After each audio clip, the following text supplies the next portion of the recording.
Everybody come see us on tour. We'll be in Columbus, Dayton, Cleveland, Cincinnati, Lexington, Kentucky, Burbank, California, and Honolulu. Go to jimmydore.com for a link for tickets. All righty, folks. Welcome to the Jimmy Dore Show. Keaton Weiss here with Russell Dobular, filling in for Jimmy until Wednesday. Jimmy will be back on Wednesday.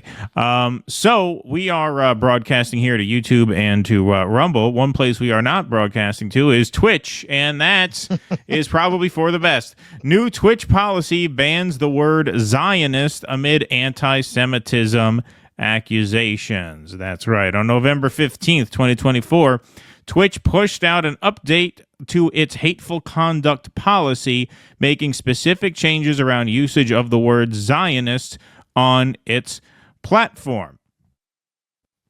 Twitch's blog post clarifies that the word in isolation is not prohibited. Their typo, not ours. But consequences will be enforced if the term is used in a hateful or harassing manner. Starting today, using the term Zionist to attack or demean another individual or group of people on the basis of their background or religious belief is against our rules, the post reads. We prohibit the use of terms that may not be harmful or abusive in isolation, but can be used as a slur or to denigrate others in certain contexts. Similar to other terms that may be used as a proxy for a protected group, we treat Zionists as a proxy for Jews or Israelis if the word is used in a context to promote harm or violence, or when used to make dehumanizing comparisons or perpetuate anti-Semitic stereotypes. So saying you're going to use Zionist as a proxy for Jews is the same as if you say, well, we're going to use Nazi as a proxy for German. If you say the word Nazi, we're going to assume that means you are attacking all Germans. That is exactly what that means there. Comments regarding Zionism that are about the political movement, including criticisms, do not violate our hateful conduct policy. Well, that's good. So then you shouldn't have banned the word, because that's exactly what the word means. Yes. The word Zionist does not mean Jew. The word Zionist refers to a specific political ideology practiced, by the way, by many a non-Jew. In fact, Mike Huckabee, the ambassador to Israel, big time goy, as we would say, in and around the temple. Not a Jewish man, but a big time Zionist. So what if we were to use the word Zionist in a hostile tone of voice when describing Mike Huckabee? What would that be, an attack on Jews? No. So then it shouldn't be construed as an attack on Jews in any context. It doesn't refer to Jews. It refers to a political ideology, a political movement. Which is how they've always described it themselves. Yeah, exactly. Comments that call for violence against Zionism as a political movement, or comments that would otherwise violate our policies, are not allowed. This latest update follows accusations of anti-Semitism toward the platform after it was discovered that users based in Israel and Palestine were prevented from creating Twitch accounts. The platform called the matter an unacceptable miss that it deeply regrets for inadvertently never re-enabling email verification in either region. Twitch CEO Dan Clancy also made a statement regarding the discussion, saying that the company stands firmly against hate and harassment of any form. There is no place on Twitch for racism, hatred, or harassment of any kind, including anti-Semitism and Islamophobia, he continued. Twitch is and will always be about belonging. Each day, people come together on our service to build communities around shared interests and to express themselves authentically. For this to be possible, we work hard to ensure that our community is a safe place. Responses to Twitch's latest hateful conduct update have been negative, with some users calling for the company to fire Clancy. The Anti-Defamation League, a non-government organization committed to fighting anti-Semitism, has also responded to the change. Well, what do you think they had to say? In a series of tweets, the ADL commended Twitch for the update, but is remaining skeptical, saying the platform still has far to go. They still have, what's his name? What's Jenks' nephew's name? Hassan Piker? Right. This is the funniest thing about all of these douchebag dialogue, intellectual dark web types who are Zionists. This is the wokest shit ever. That is the Yeah. language of the wokesters, right? Yeah, well, you still have a long way to go because I'm still deeply offended by your actions. Right.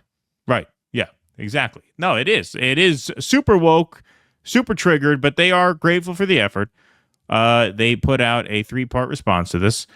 In the time of dangerously escalating anti-Semitism, we commend Twitch for changing their policy regarding the use of Zionist as a slur and proxy for hate against Jews.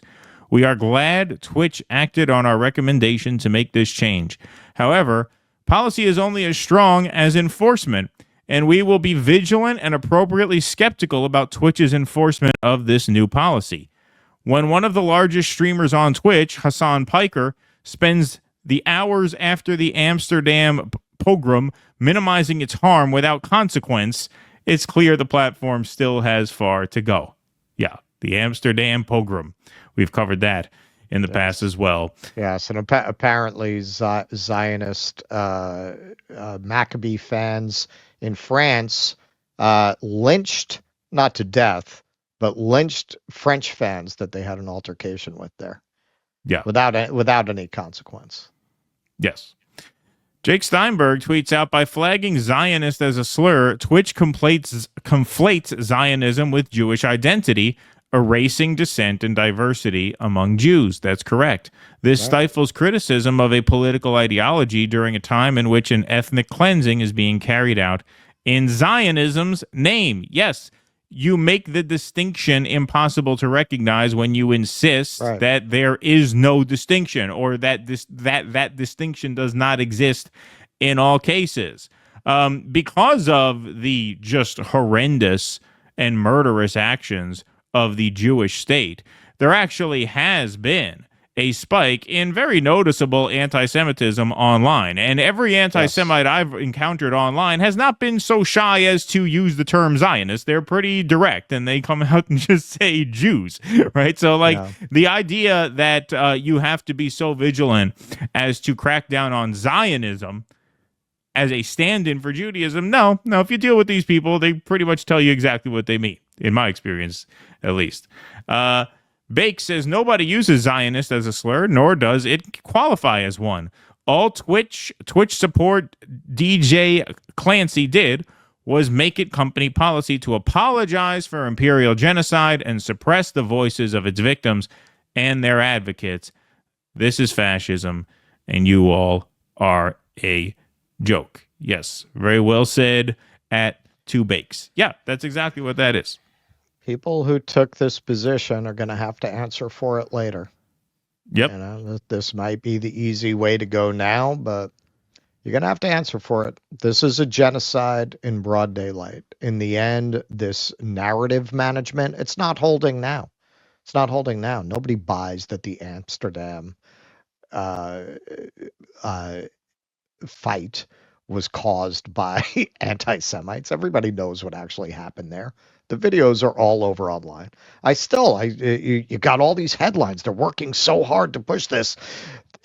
Are the Amsterdam pogroms the beginning of a new anti-Semitism sweeping Europe? Who's believing this? Who's buying it?